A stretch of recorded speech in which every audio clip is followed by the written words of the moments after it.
ये देखिए, गौ सेवा इस तरह होनी चाहिए। सभी जीवन में सुधार तभी आएगा। देखो माँ बाप किस तरह गौ सेवा करते हैं, हमको भी इसी तरह इन चीज़ों पे ध्यान देना चाहिए, गौ सेवा करनी चाहिए। जय गौ माता की। माँ, ऐसे ही हम सबको गौ सेवा करनी चाहिए। और जैसे ही घर के आंगन के बाहर आए तो भाग के दौड़ के चप्पल छोड़ के गौ सेवा करनी चाहिए। जय गौ माता की।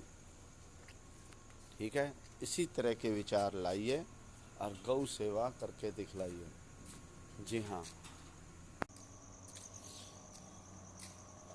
राम राम सभी भाइयों को।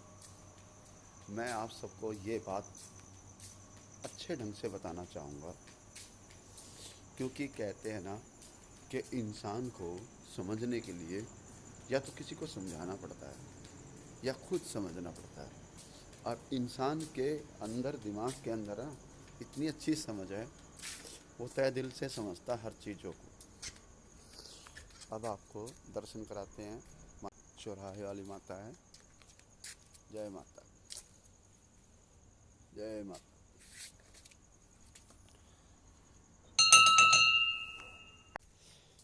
धार्मिक कामों में हम सबकी रुचि रहनी चाहिए। अगर हम सबकी रुचि रहेगी ना धार्मिक कामों में, तो समझ लो बेड़ा पार है। और एक बात आप सबको बताना चाहूँगा, ये कलयुग क्यों आया है, सब मतलबी क्यों हुए हैं।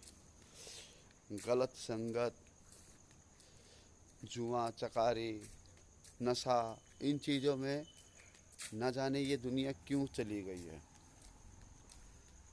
घर में सुधार करो, जुआ चकारी सब छोड़ो, नशा छोड़ो, किसी की बहन बेटियों को तकना छोड़ो, उनके पीछे भागना छोड़ो और घर गृहस्थी की तरफ ध्यान लगाओ।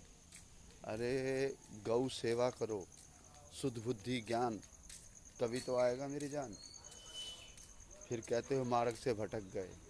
अगर आप मार्ग से भटक गए तो इस तरह सुधार हो नामुमकिन है। गौ सेवा, माँ बाप की सेवा, ये सब करो, घर में सुधार हो जाएगा। शानों, ये जो तांत्रिक शानों के आसपास बिल्कुल हो जाए। जी हाँ, मैं तो ये कहता हूँ, अपने घर में सुधार के दो ही उपाय, गौ सेवा करो और माँ बाप की सेवा करो। जो इन चीज़ों पे ध्यान लगाएगा अपने घर परिवार में, उसका कभी भी कोई संकट नहीं आएगा। समझिए और समझाइए, जीवन सफल बनाइए। क्योंकि कुछ अच्छी अनमोल बातें फ्री में बताता हूँ, आप सबका जीवन